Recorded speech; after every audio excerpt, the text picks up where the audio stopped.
The Hells Angels biker found the little girl forced into a laundromat backroom, and his answer terrified everyone in hiding. Hello everyone. Before we begin today's story, I have a small favor to ask. Please hit subscribe and turn on the notification bell so you never miss our channel's new videos. It's quick, free, and the best way to support us in bringing you more dramatic stories. Your support means the world to us. Where are you watching from? Drop your city or country in the comments below. Thank you very much. Now, let's dive into today's incredible story. On a cold and dreary Tuesday night, Jake Reaper Morrison, a grizzled Hells Angels biker, cruised down a desolate street in the city. His Harley-Davidson roared through the fog, the low hum of the engine slicing through the eerie silence of the darkened alleyways. His leather jacket creaked slightly as he leaned forward, feeling the chill air brush against his face. He had been out on a late-night ride, trying to clear his head, but as he turned the corner, something stopped him. He heard it, the faint sound of someone crying. At first, it was distant, just a soft wail, but then it became clearer. It was the desperate sobs of a child. His instincts, honed over years of living on the edge, kicked in. Without a second thought, Jake pulled over, his boots hitting the pavement with a heavy thud. He looked around, no one in sight. The streets were empty, save for the dim glow of a few neon signs flickering in the distance. His eyes scanned the area, and that's when he saw it. A small laundromat, its lights flickering weakly. The door was ajar. As Jake approached, the sobbing grew louder. Something wasn't right. He pushed the door open, and the familiar smell of detergent and bleach hit his nose. But it wasn't the smell that stopped him. It was the sight. A little girl, no older than 10, sat huddled in the back room, tears streaming down her face. Her clothes were torn, her hair matted with dirt. She was terrified, her body trembling as she curled into the corner. Jake froze for a moment, taking in the scene. She didn't look like she was hurt, but there was something about her, something that made the hair on the back of his neck stand up. She glanced up at him with wide eyes, her body tense as though expecting him to hurt her. Please don't hurt me," she whispered, her voice cracking. Jake's heart clenched at the sight. The harsh world he had grown used to never prepared him for this. He took a step forward, his hands raised in a calming gesture. "Hey, it's okay. I'm not here to hurt you," he said, his voice soft but firm. "What happened? Who did this to you?" The girl's eyes darted around the room, and she quickly shook her head. I can't say. They'll hurt me if I do." Jake took a deep breath. He had seen a lot in his time, but this was different. This wasn't just some random act of violence. Someone had set this up. He kneeled down to her level, trying to look as non-threatening as possible. "You're safe now," he said gently. "I'm going to help you, but you need to trust me." For a moment, she just stared at him, her body still trembling. Then, as if the weight of her fear finally became too much, she let out a shaky breath and nodded. They were going to sell me. I don't know where they're taking me, but I heard them talking. They said they'd put me in a place with other kids, a place no one would ever find us." Jake's blood ran cold as he processed what she was saying. Whoever was behind this was dangerous. He had to act quickly. "All right, listen to me," Jake said, standing up. "You're going to be okay. I need you to stay calm, and I'm going to get you out of here. We're going to go somewhere safe." The girl looked at him with wide, uncertain eyes, but there was a flicker of hope there. Jake quickly checked the room, making sure there were no immediate threats. The last thing he wanted was for someone to show up while he was trying to get the girl to safety. He needed a plan, and fast. He reached into his jacket and pulled out his phone, dialing his closest friend in the club. The call went through, and Jake spoke in a low, urgent tone. "I've got a situation. I need backup. Meet me at the warehouse on 23rd Street in 20 minutes. No time to explain. Bring everyone." As he hung up, he turned back to the girl, his eyes softening. "We're going to get you out of here. You're not alone anymore." But as he said those words, a chilling thought crossed his mind. Whoever was after this girl was not going to let her go easily. And Jake was about to find himself in a dangerous game that could cost him everything. I could hear the girl's breathing slow down as she took in Jake's words, but the fear still lingered in her eyes. It was clear that despite her trembling form, she was beginning to trust him, even if just a little. Jake knew the hardest part was still ahead, getting her to safety without drawing attention from whoever had been behind this. He glanced out the laundromat's cracked windows. The street outside was still deserted, But something about the night felt different now, more dangerous. He couldn't shake the feeling that they weren't alone. "We need to go now," Jake said, standing up. He extended his hand to the girl, his voice soft but firm. "Come on, kid, we're getting out of here." The girl hesitated for just a second before taking his hand. Her fingers were small and cold, but the grip she had on him was surprisingly strong for someone so scared. Jake led her to the back door, the one he had used to enter. He checked around one last time, making sure no one was waiting outside. His heart pounded in his chest, the weight of the situation sinking in. This wasn't just some random incident. Whoever had been after her would stop at nothing to get her back. The girl was too valuable, and people like that didn't just let things go. As they stepped into the alley, Jake's motorcycle stood like a sentry in the night. He moved quickly, his boots echoing against the pavement. The girl flinched at the sound of a car, doors slamming in the distance. "Don't worry," Jake reassured her, his hand gently guiding her forward. "It's just a car. We'll be fine."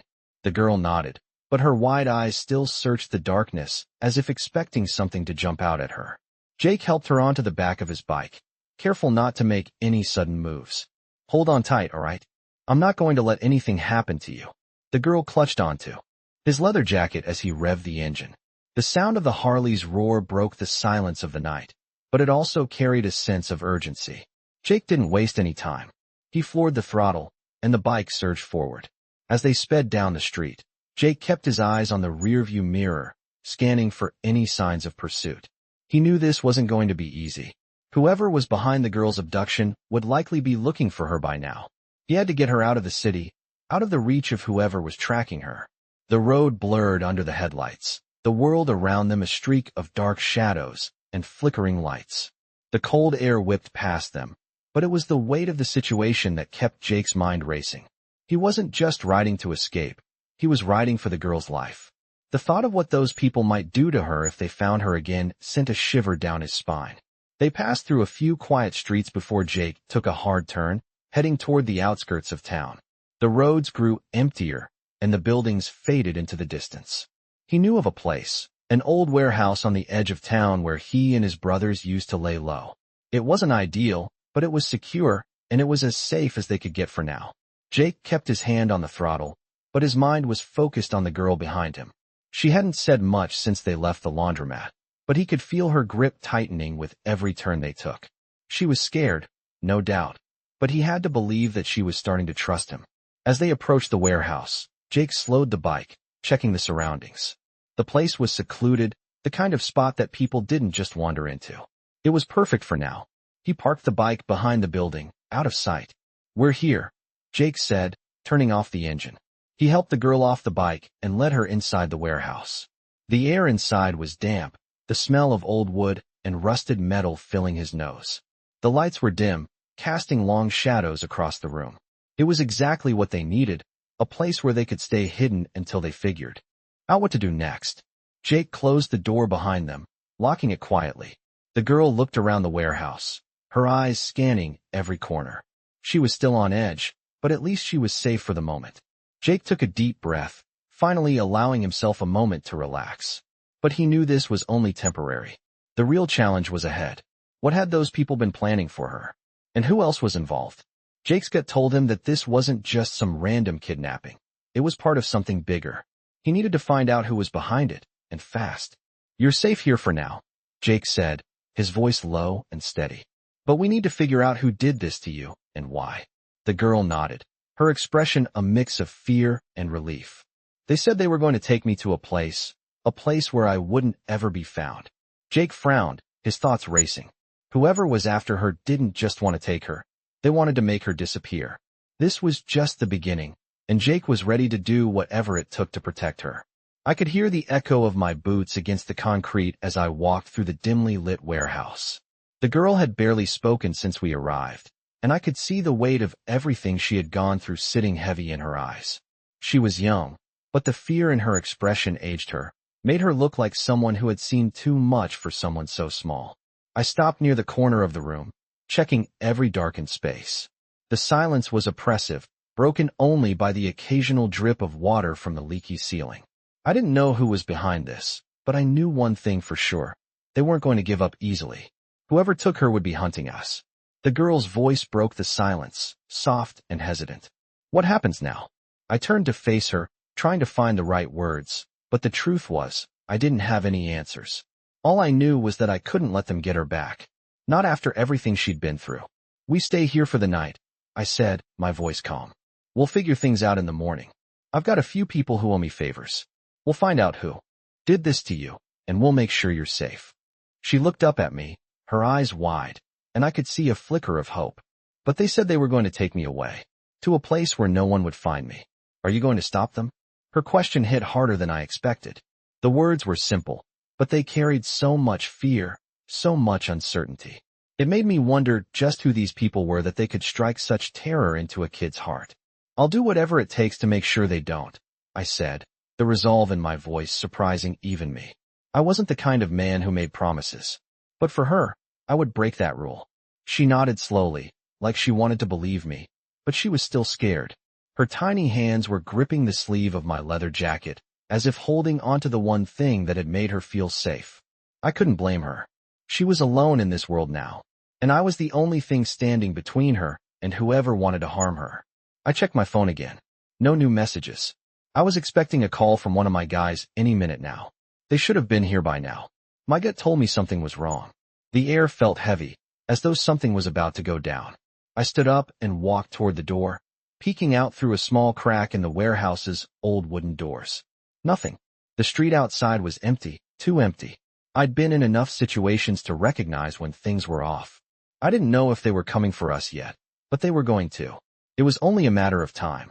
I walked back over to the girl, who was sitting on the old couch in the corner, trying her best to look calm despite her shaking hands. Stay close to me, I told her, my voice soft but serious. If anyone comes in here, you stay behind me. You understand? She nodded, her face a mixture of fear and trust. It was the trust that hurt the most. I didn't deserve it. Not after everything I had done in my past. But right now, I couldn't afford to think about that. I had a job to do. I had to protect her. No matter what. My phone buzzed in my pocket, and I pulled it out quickly. It was a message from my contact.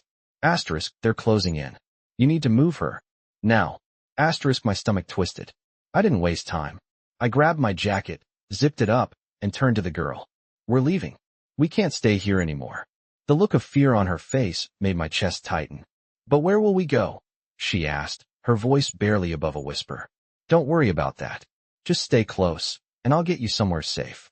She nodded, standing up shakily. We had to move quickly. Whoever was after her was already here. We weren't alone anymore. I led the girl toward the back of the warehouse, trying to stay out of sight. Every step felt like we were being watched. I could feel the eyes on us, even though I couldn't see them. The tension in the air was thick enough to cut with a knife. As I opened the back door, a sharp sound rang out in the distance, like the scrape of metal against metal. My heart dropped. They were here. I could hear the sound of a car engine revving in the distance. I didn't hesitate. Run, I said, pushing her gently toward the door. Run, and don't look back. We sprinted into the alley behind the warehouse, the sound of our footsteps the only thing I could hear now. I didn't know what was waiting for us, but I knew one thing. If I didn't move fast enough, if I didn't protect her, we would both be dead. The night was just beginning, and the real fight was about to start. I could feel the air grow colder as we sprinted through the narrow alley, the sound of our footsteps echoing off the brick walls. I could hear the engine of a car roaring in the distance, getting closer with each passing second. My pulse quickened. Whoever was after us wasn't just some random thug. They were organized, and they weren't going to stop until they found the girl.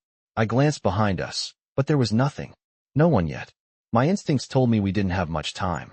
The night was still, too still, like the calm before a storm. Keep up, I said, my voice low and tense. Stay close to me. The girl nodded, her small hands clutching onto the back of my jacket, her breath ragged as we ran. She was terrified. I could feel it, see it in the way her legs wobbled with every step. But she was trying, and that's what mattered. We reached the end of the alley, and I slowed down, my eyes scanning the street ahead. The shadows were thick, the only light coming from a distant street lamp flickering in the wind. I needed to think fast. There was a warehouse a few blocks away, an old place I had used in the past. It wasn't much, but it was secluded, hidden enough for a moment of safety. This way, I said, turning to the right. I could hear the girl's footsteps faltering as we made our way down the street, but she kept following, despite her fear. The sound of that engine still lingered in my ears, and I couldn't shake the feeling that they were getting closer. We didn't have much time. We reached the old warehouse after a few minutes of hurried steps, and I quickly checked the area around us. The street was still quiet, but I knew better than to trust the silence. "Come on," I said, pushing open the door. The girl hesitated for a moment, looking over her shoulder, but I could see the desperation in her eyes. She didn't want to go inside, but she had no choice. I led her into the dark, damp warehouse. The air smelled like dust and rust, the kind of place where nobody came unless they had to. I quickly closed the door behind us, locking it with a heavy metal bolt. I turned to the girl, my heart racing. She was trembling, and her eyes were wide, scanning the dark corners of the room as though she expected someone to jump out at her. I didn't blame her. I felt the same way. "You're safe here for now," I said, trying to reassure her. "Stay close." She nodded but said nothing, her face pale. I couldn't imagine what she had been through, but I knew it was worse than anything she could have expected. She had been taken by people who had no care for who she was, only what they could use her for. I clenched my fists. Whoever was after her would pay for this. I just needed to figure out how. "Stay here. I'll be right back," I told her, stepping toward a pile of old crates in the corner of the room. I needed to get my bearings, find a plan. My phone buzzed in my pocket, and I pulled it out quickly. It was a message from my contact. "They're here. I'm coming." My heart sank. They had found us already. There was no time to waste. I turned back to the girl, who had been watching me quietly from the corner. Her expression was a mix of fear and uncertainty, but there was something else there too, trust. She was starting to believe that I was here to protect her. "We need to go," I said, walking toward her. I had no plan, no real escape, but I knew that if we stayed here, we wouldn't make it out alive. I grabbed her hand and led her toward the back of the warehouse. The door was our only way out, and I needed to get us out before they reached us. "Keep quiet," I whispered, as we made our way into the darkness of the backroom. The sound of footsteps reached my ears, low and deliberate. They were close, too close. The girl's hand tightened in mine. "Please don't let them take me," she whispered. I looked down at her, my heart breaking for her. She had no idea how close we were to being caught, how little time we had left. "I won't let them take you," I said, my voice steady. We moved quickly, keeping to the shadows as best we could. I reached the back door and cracked it open, peeking out to make sure the coast was clear. The street outside was empty, but I knew that wouldn't last long. "Stay close," I said, leading her out into the street. "We have to move fast." We started walking, my mind racing with every step. I had to figure out where we were going, what the next move was. But as we turned the corner, I heard it. A car engine. It was coming closer. And this time, it wasn't just one car. There were two. They had found us. I could hear the engines growing louder as they approached, the distinct hum of the vehicles echoing through the quiet streets. The sound of rubber against asphalt told me they weren't slowing down. My heart hammered in. My chest, the adrenaline surging through me. I couldn't afford to panic, not now. Not with her in my care. "Stay close, and don't make a sound," I whispered to the girl, who was still holding tightly onto my jacket. Her grip was small, but it felt like she was holding on for dear life. She was terrified, and I couldn't blame her. This had been a nightmare for her, a nightmare that wouldn't end until I made sure she was safe. The two cars came into view, headlights cutting through the night, illuminating the street in stark, white light. They were close now, just a few hundred yards away. We had no time left. I quickly assessed the situation. If we ran, they'd see us. If we stayed, they'd find us. There was only one option. "Come on," I said, pulling her gently but firmly behind a nearby dumpster. The cold metal scraped against my hands as I grabbed onto it for support. I pressed my back against the wall, feeling the vibrations of the engines in the ground. The girl stood still, barely breathing, clutching onto my side. I could feel her heart beating fast, and I could almost hear the fear in her silent cries. The cars rolled past, slowing down just a bit as they passed the alleyway. I didn't dare breathe, not until I was sure they were gone. The first car turned the corner at the end of the street. I could feel the girl relax slightly beside me, but I wasn't ready to move yet. The second car was still there, idling at the intersection. They were waiting. They weren't leaving without a fight. I waited for what felt like an eternity, every nerve in my body on edge. Then, finally, the second car slowly turned, heading in the opposite direction. I exhaled, barely a whisper of air escaping my lungs. We were safe, for now. I turned to the girl, my voice low but urgent. We've got to move. Now. We didn't have time to waste. I didn't know where the hell they had come from, or why they were after her, but I knew they weren't just going to give up. They'd be back, and next time, they'd bring more than just 2 cars. I pulled the girl along, trying to keep my steps quick but silent. We had to get away. From here, out of the city, somewhere they wouldn't find us. My mind raced, running through the possibilities. I knew a few safe houses, but none of them were close. We couldn't afford to travel far either, not with them on our tail. I had one place in mind. A secluded cabin I'd used once before, deep in the woods. It was off the grid, with no cell service, and hidden enough that no one would think to look for us there. It wasn't much, but it would be safe for the time being. The girl didn't say anything, but I could feel her tense up with every step we took. She was scared. I couldn't blame her. A kid shouldn't have to be on the run like this, shouldn't have to worry about her life every damn minute. We'll get there, all right, I said, trying to sound reassuring. Just stay with me, and we'll get through this. She looked up at me, her eyes wide, filled with a kind of vulnerability I hadn't seen in a long time. She didn't speak, but I saw the trust in her eyes, the faint flicker of belief that, maybe, just maybe, I could protect her. It hit me harder than I expected. I wasn't just fighting for survival now. I was fighting for her future. We kept moving, taking back alleys and side streets to avoid any patrols, staying in the shadows as much as we could. It was slow going, but it was the only way we stood a chance. After what felt like hours, we finally reached the outskirts of town. The streets grew emptier, quieter. I could finally hear the sound of my own breathing, ragged and uneven from the strain of running. The air felt different here, fresher, colder, like the city was a distant memory. We're almost there, I said, glancing down at the girl. She nodded, but her face still held that same look of fear. I couldn't blame her for that either. This wasn't over. Not yet. But we were getting closer, and that was the only thing that mattered. We reached the cabin just as the sun was starting to rise, painting the sky in hues of orange and pink. I didn't waste time. I got the door open and ushered the girl inside, locking it quickly behind us. We were safe, for now. But the fight wasn't over. I could feel it in my bones. They were still out there, and they weren't going to stop. Not until they had her back. And that meant I had to keep moving. I had to keep her safe, no matter the cost. I sat in the dim light of the cabin, listening to the crackle of the fire as it warmed the room. The girl had fallen asleep on the couch, her small form curled up under the thick blanket I'd found for her. Her breathing was slow and steady, but even in sleep, I could see the tension in her face, the marks of fear still present even in her dreams. I couldn't blame her. This wasn't just a normal night for her. It was the beginning of a nightmare, and it wasn't over yet. I stood up from my chair and walked over to the window, peeking out through the small crack in the curtain. The outside world was still dark, the woods silent except for the occasional rustle of wind in the trees. I didn't know how much time we had before they came looking for us. I had to assume they would.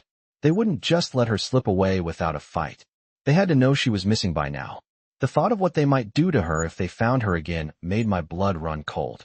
I'd seen enough violence in my time to know how far people would go when they had something, or someone, they wanted.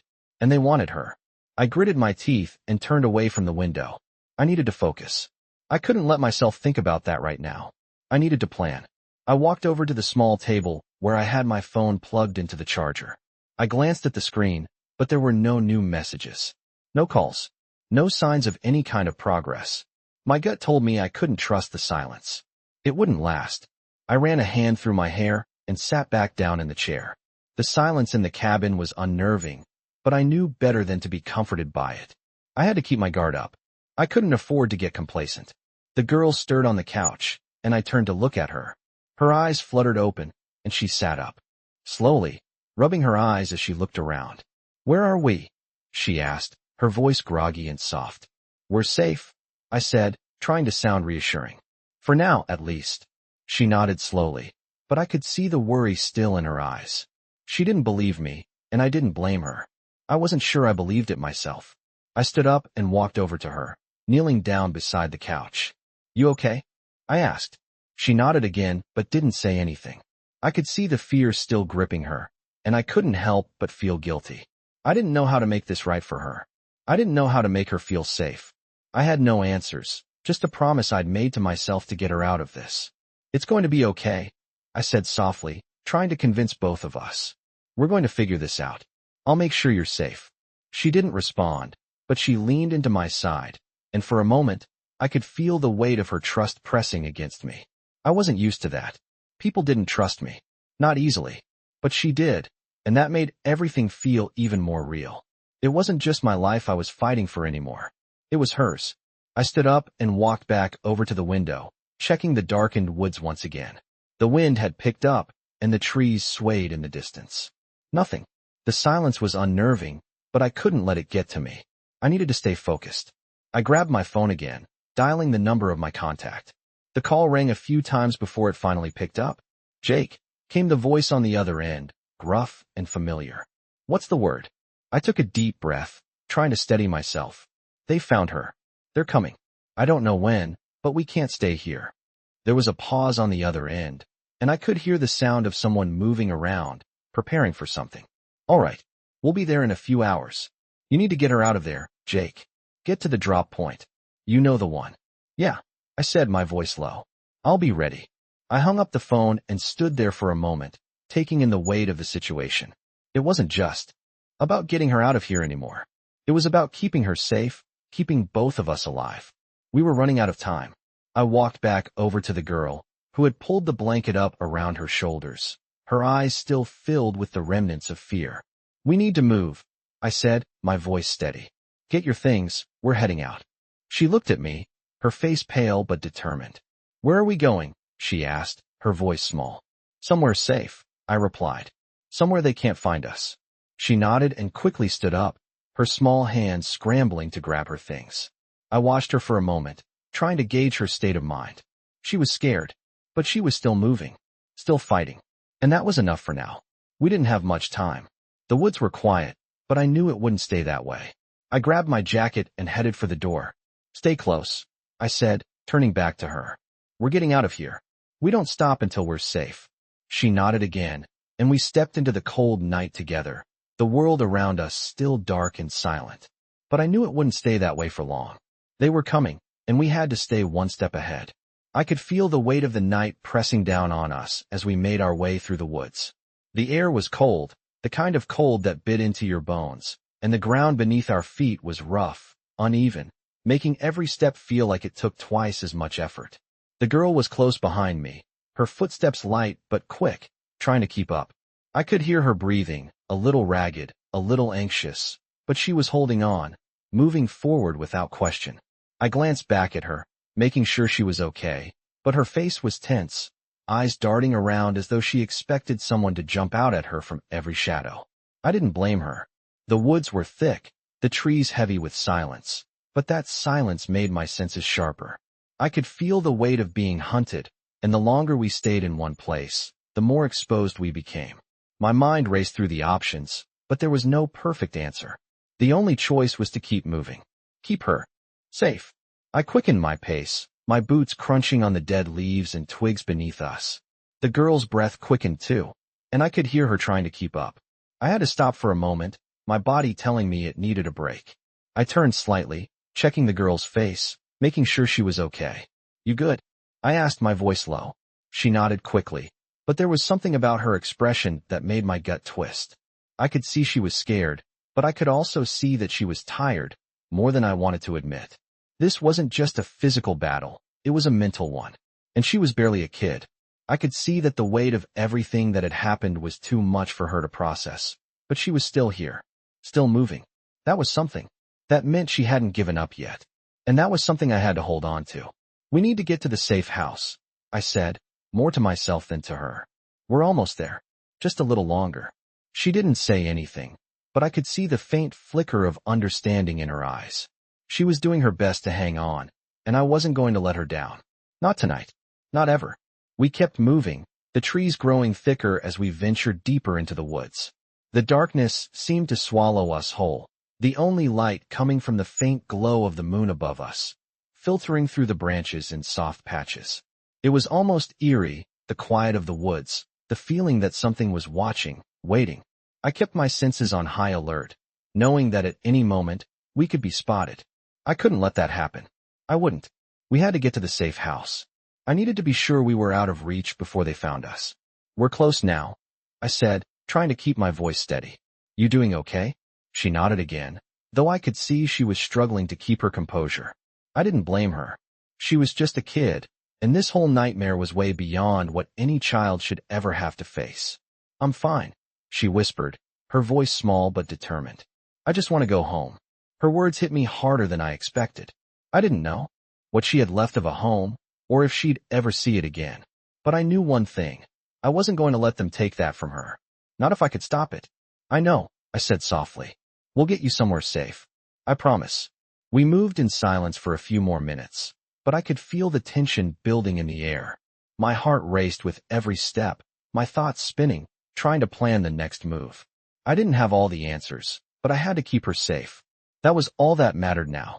As we reached a clearing, I stopped, my heart skipping a beat. I could see the outline of the cabin up ahead, dark and quiet against the backdrop of the trees. The safe house. I took a deep breath, steadying myself. We were so close. We just had to make it the last stretch without being caught. I turned to the girl, who was staring at the cabin with wide eyes. We're almost there, I said, my voice low but firm. Stay close to me. Don't make a sound. She nodded, taking a deep breath. I could see the fear still lingering in her eyes, but there was something else there too. Trust. A quiet understanding that she was relying on me. That was the weight I was carrying now. The responsibility to keep her safe. To get her through this. I took a deep breath and began moving toward the cabin, keeping my eyes trained on the trees around us, the shadows dancing in the distance. The closer we got to the cabin, the more I felt the pressure building. They were still out there. I could feel it in my gut. But we had to get inside. We had to stay one step ahead. We reached the door to the cabin, and I quickly checked for any signs of trouble before I pushed it open.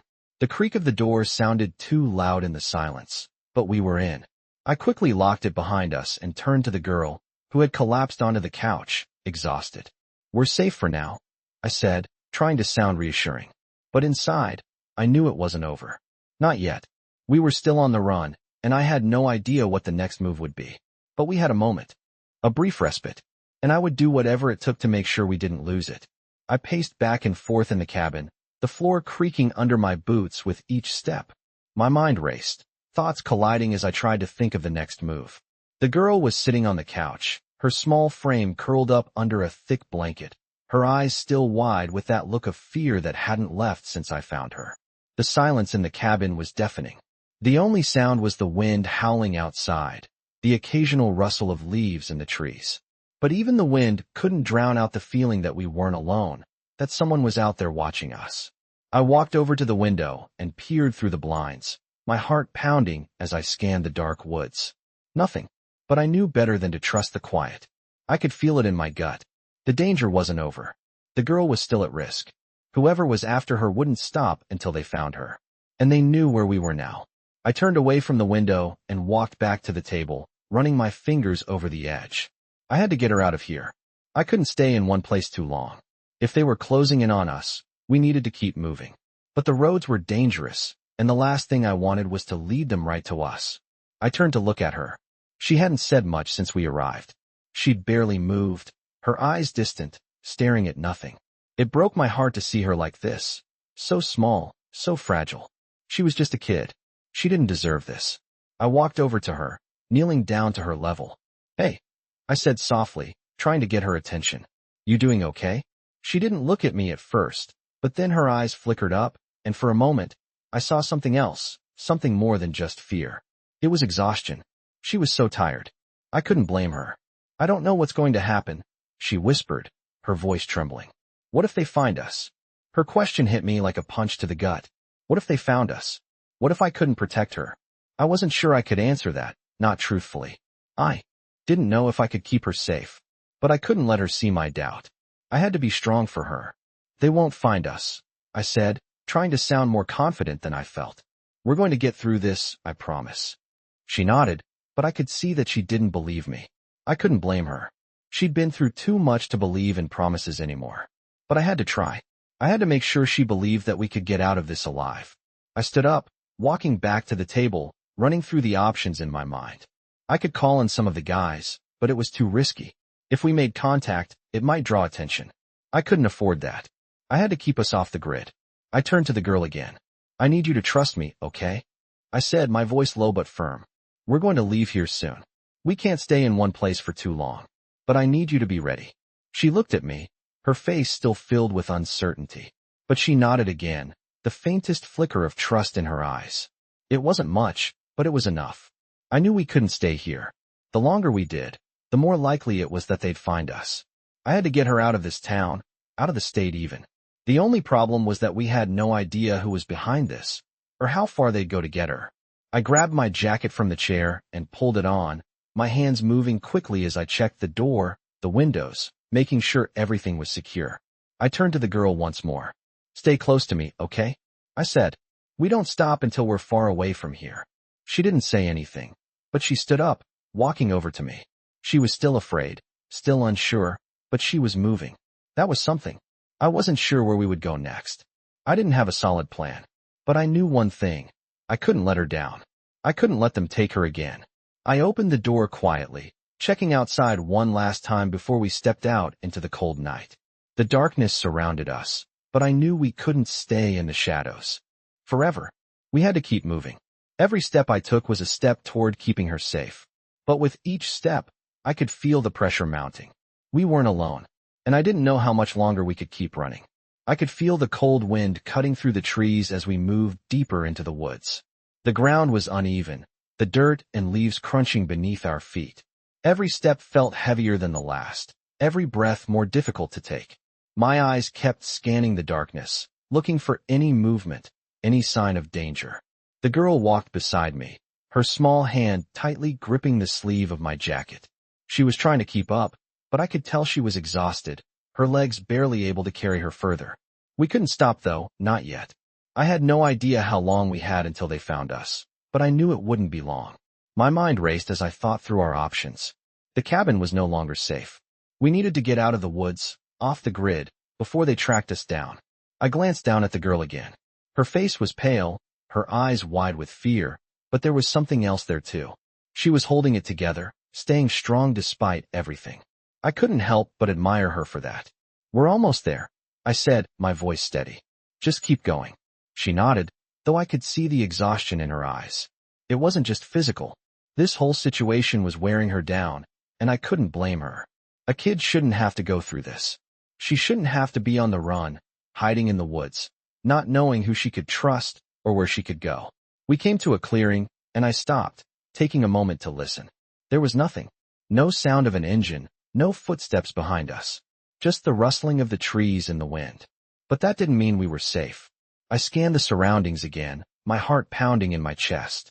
If they were coming, they would be here soon. I had to make sure we were ready. We're going to head for the old road, I said, turning to face the girl. Once we're on it, we'll be closer to civilization. We'll be harder to track. She nodded, but I could see the uncertainty in her eyes. She was tired, scared, and I could feel it too. I wasn't sure we were going to make it out of this, but I wasn't going to let her down. I couldn't. We kept moving, my pace quickening as we approached the edge of the clearing. The trees started to thin out, and I could see the outline of the old road up ahead. It was still a few hundred yards away, but it felt like a lifetime. The sound of an engine rumbled in the distance, and I froze. My heart skipped a beat as I turned toward the sound. There were no headlights, no cars in sight, but I could feel it. They were out there. I gripped the girl's arm, pulling her close to me. Stay low, I whispered. Don't make a sound. We crouched behind a large rock, waiting in the stillness. My heart pounded in my chest as I listened, every muscle in my body tensed and ready to spring into action. The sound of the engine grew louder, closer, until it was almost deafening. I could hear the hum of the tires on the gravel road, the faint sound of voices. They were right there. I held my breath, praying they wouldn't spot us. The engine passed. I exhaled slowly, my whole body releasing the tension I hadn't even realized I was holding. We weren't out of the woods yet, but we had bought ourselves a little time. I turned to the girl, checking to make sure she was okay. She was shaking, but she nodded, her eyes still wide with fear. I knew how she felt. It wasn't just the fear of being hunted. It was the fear of never being safe again. "We need to move," I said, my voice low but firm. "Stay close, and don't look back." She nodded again, and we started moving toward the road, our steps quick and quiet. Every second felt like an eternity, but we made it to the edge of the road without being spotted. I kept my eyes on the horizon, watching for any sign of danger. As we stepped onto the old road, I felt a slight sense of relief. We were closer to safety, but I knew better than to relax. We still had a long way to go. The night was far from over. We had to keep moving, keep running, or we would be caught. I glanced down at the girl, her small face etched with exhaustion, and I felt the weight of the responsibility I had taken on. She was relying on me, and I couldn't let her down. We would get through this. We had to. I could feel the weight of the night pressing on me as we walked down the old road. The sound of our footsteps seemed unnaturally loud in the quiet, but I kept moving, my eyes scanning every shadow, every movement in the distance. The girl was close behind me, her small steps matching mine as best as she could. I glanced back at her, trying to reassure her with a small nod, but she wasn't looking at me. Her eyes were ahead, distant, as if she was lost in the darkness. I couldn't blame her. This wasn't the life she should have been living. She should have been home, safe. Instead, she was running through the night, scared, unsure of what would come next. It was killing me, the weight of knowing that I was the one keeping her in this nightmare. But I couldn't stop now, not when we were so close. The road ahead was dark, winding through trees and brush, but I knew where we were heading. The safe house was just a few miles away. If we could make it there, we'd be out of sight, off the grid, at least for a while. It wasn't much, but it was better than being out in the open. The sound of an engine broke through the silence, a car approaching from behind. I froze, listening. The engine was too close. My heart raced as I turned to look at the girl. Her eyes were wide, fear washing over her face. She could hear it too. "Get off the road," I said quickly, grabbing her wrist and pulling her into the trees at the side of the road. We ducked behind a thick patch of bushes, my body tense as I listened to the car grow closer.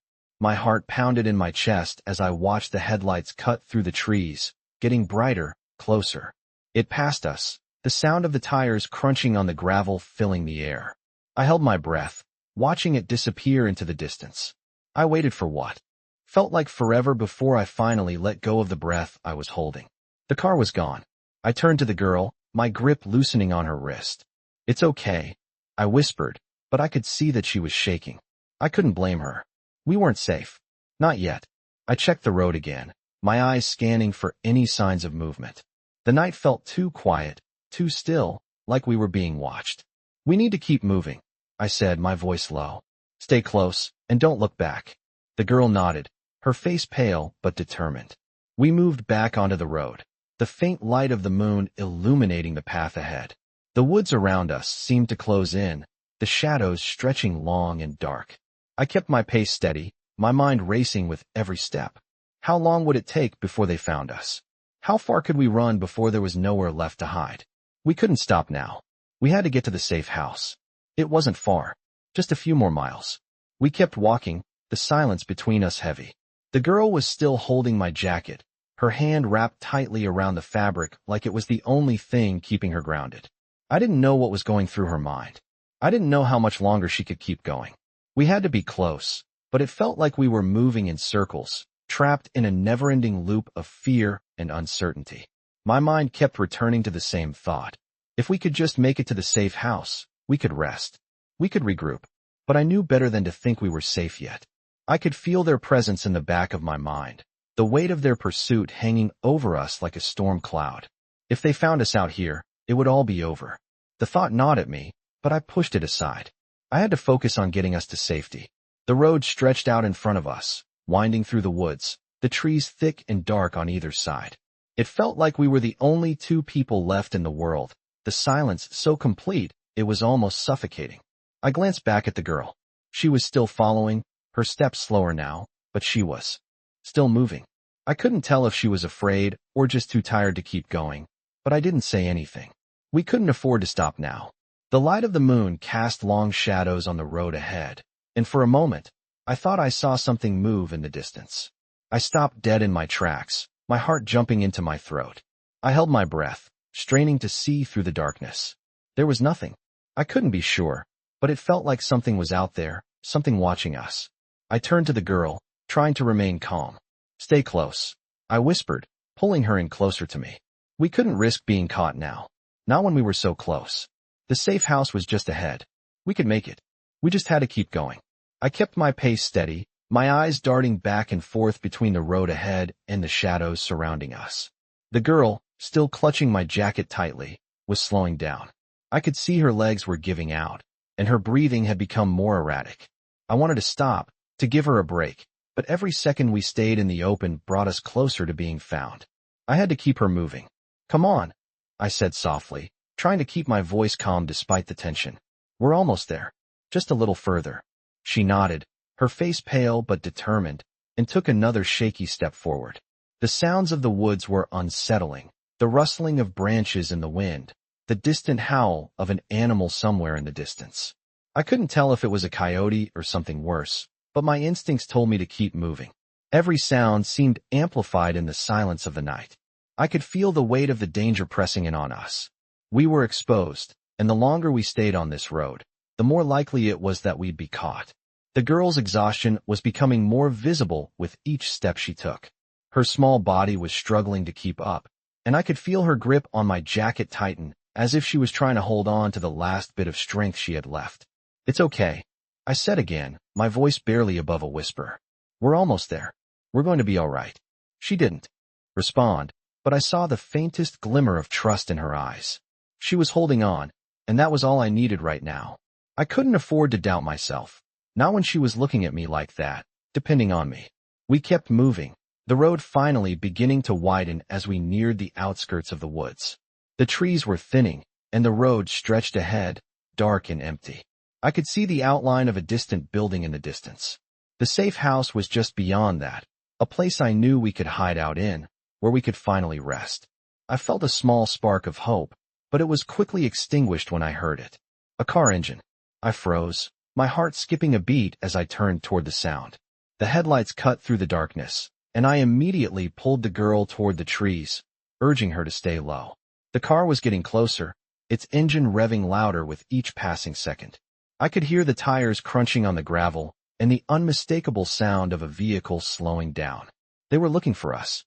My pulse quickened, and I held my breath, praying they wouldn't stop. I could feel the girl trembling beside me, her body pressed close to mine as we hid behind the thick trunk of a tree. I dared not move, not even a fraction. The car passed by, its headlights sweeping across the road before it disappeared into the distance. I exhaled slowly, my whole body trembling from the tension. We weren't safe yet. I knew that, but we had just bought ourselves a little more time. Let's go, I whispered, pulling her along again.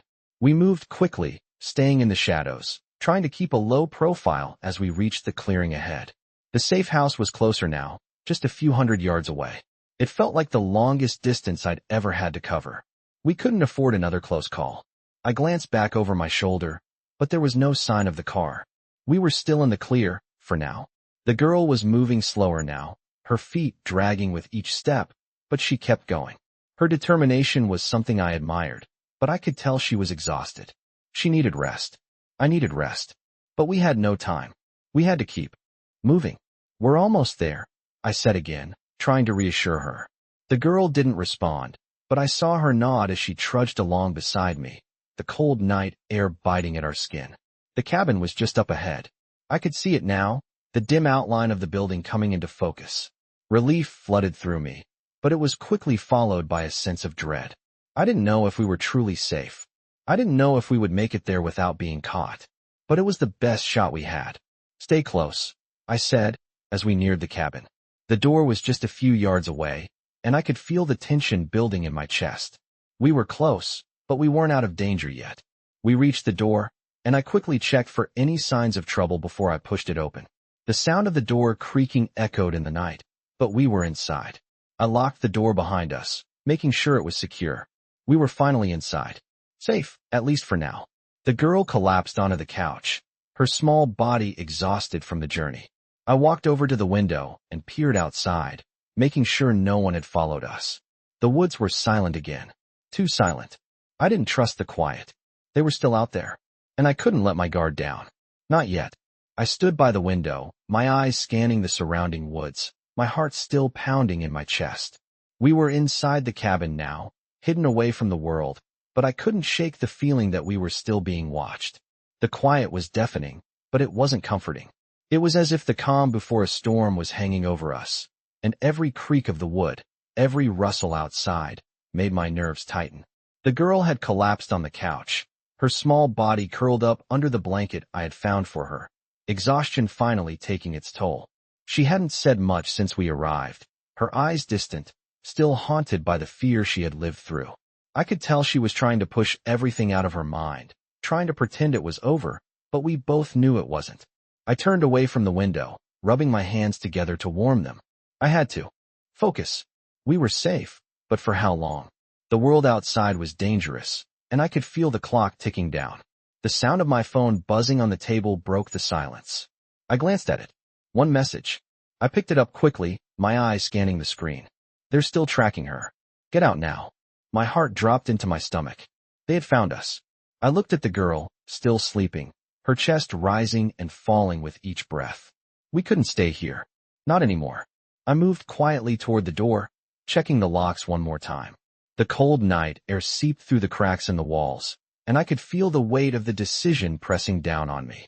This wasn't the safe place I thought it was. I needed to get her out. I couldn't risk it. I turned back to the girl, sitting beside her on the couch. She stirred slightly, her eyes fluttering open. I could see the confusion in her gaze as she looked up at me, still half asleep. "What's wrong?" she whispered, her voice small and fragile. "We have to leave," I said, my voice firm but gentle. "We can't stay here. They found us." Her eyes widened in panic, and I could see her trying to process the words. "What do you mean? How did they find us?" Her voice was shaking, and I could feel the fear creeping into her again. I took a deep breath, trying to steady myself. "I don't know how, but they're coming. We need to move before they get here." I stood up and offered my hand, helping her to her feet. She clutched my hand tightly, as though holding on to the only thing that kept her grounded in this nightmare. She was scared. She had every right to be. I could see the exhaustion in her eyes, the uncertainty of what was going to happen next. "Where are we going?" she asked, her voice barely above a whisper. "We're going to keep moving, find somewhere safe," I said, trying to sound more confident than I felt. "Stay close. Don't make a sound." She nodded, her small face still filled with that haunting fear, but she followed me as I moved toward the door. I paused for a moment, looking out the small crack between the curtains. The night was still, but I knew it wouldn't stay that way. Every second felt like an eternity. I pushed the door open slowly, careful not to make a sound. The air outside was cold, and the woods around us were eerily quiet. I led the girl into the darkness, making sure to stay low and move fast. We didn't have much time. The last thing I wanted was to lead them straight to us. My mind raced as I tried to think of our next move. We had to keep moving, keep running, until we were far away from here. The girl was still holding on to me, her small hand gripping my sleeve as we walked through the darkness. Her breath was shaky, and I could hear the fear in every sound she made. I glanced down at her, her face pale in the faint light from the moon. I could see the exhaustion and fear in her eyes, and it hit me harder than I expected. She didn't deserve any of this. She was just a kid. I wasn't sure how much longer she could keep going, but I had to keep pushing her. I couldn't stop now. The weight of her safety, the responsibility I had taken on, was enough to keep me moving forward. I kept my focus, my eyes scanning the woods around us for any sign of danger. Every sound made my heart race. Every movement in the trees felt like it could be someone coming after us. I had to stay sharp. We couldn't stop. Not yet. We walked for what felt like hours, the road ahead still dark and empty. I could feel the weight of the world pressing down on me with every step.